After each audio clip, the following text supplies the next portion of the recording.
En seulement 4 ans, les marchés d'exportation considérés comme sûrs sont devenus plus risqués.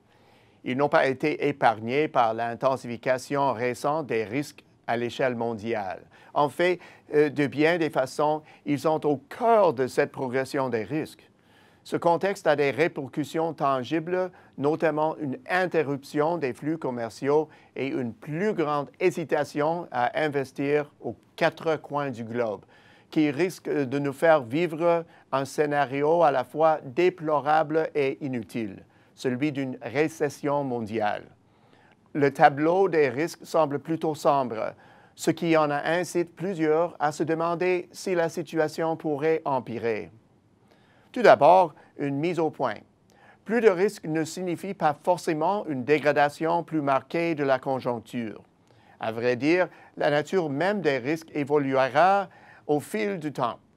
Aujourd'hui, nous assistons à une montée des risques géopolitiques, surtout attribuables à une frustration généralisée envers l'économie et l'incapacité apparente des institutions de l'après-guerre à remédier à cette croissance en berne.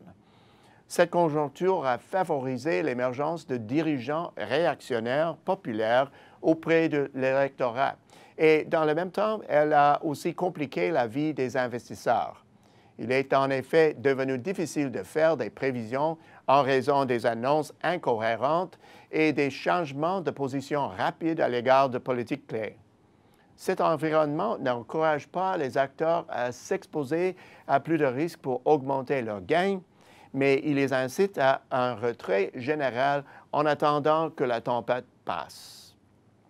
Ces risques sont alimentés par le populisme mondial. Même si les tensions géopolitiques se relâchent, il y a fort à parier que la vague populiste prendra plus de temps à s'estomper. Des millions de travailleurs un peu partout dans le monde ayant été mis sur la touche auront du mal à oublier qu'ils ont attendu des années avant de décrocher leur premier véritable emploi ou bien leur second emploi. Les travailleurs laissés pour compte dans la foulée de la grande récession en porteront les marques permanentes sur le plan économique, y compris un certain cynicisme envers le système en place. Demain, les risques seront fondamentalement différents.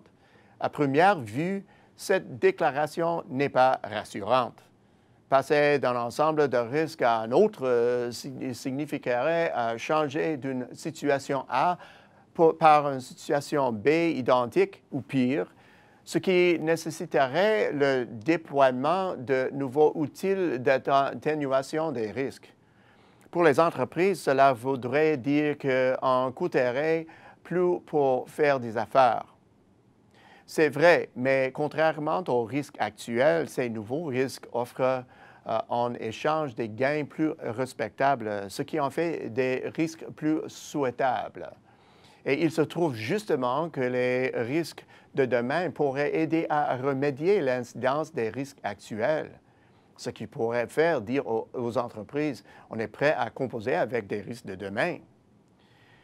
Le fait que le Canada descende dans le classement des pays en fonction de leur performance commerciale constitue un risque de longue date pour notre pays. Depuis 17 ans, nous nous situons bien en deçà de la moyenne de l'OCDE au chapitre de l'intensité des échanges. Et la tendance n'annonce pas d'amélioration.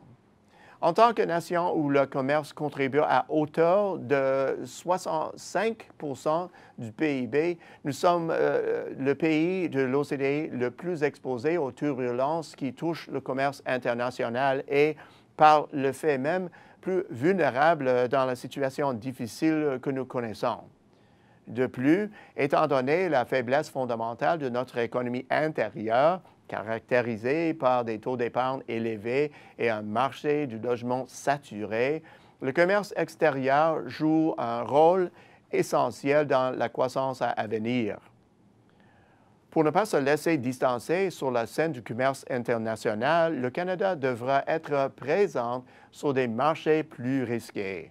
Les marchés émergents, qui contribuent actuellement à environ 50% du PIB mondial, afficheront une croissance supérieure pendant encore un bon moment. Toutefois, ces marchés sont la destination d'à peine 13% des exportations canadiennes. Nos activités commerciales demeurent très tournées vers les régions de la planète où la croissance est la moins éclatante.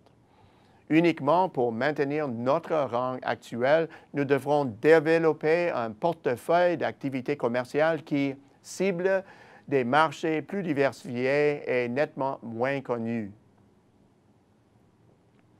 Rattraper le terrain perdu exigera d'intenses efforts. Par chance, des entreprises canadiennes nous montrent la voie. Plusieurs d'entre elles, toujours attachées à leur activité sur le marché américain, peuvent se vanter de déjà être implantées en Chine. Encouragées par cette réussite, elles vendent davantage sur des marchés moins connus où leurs ventes connaissent parfois une progression remarquable.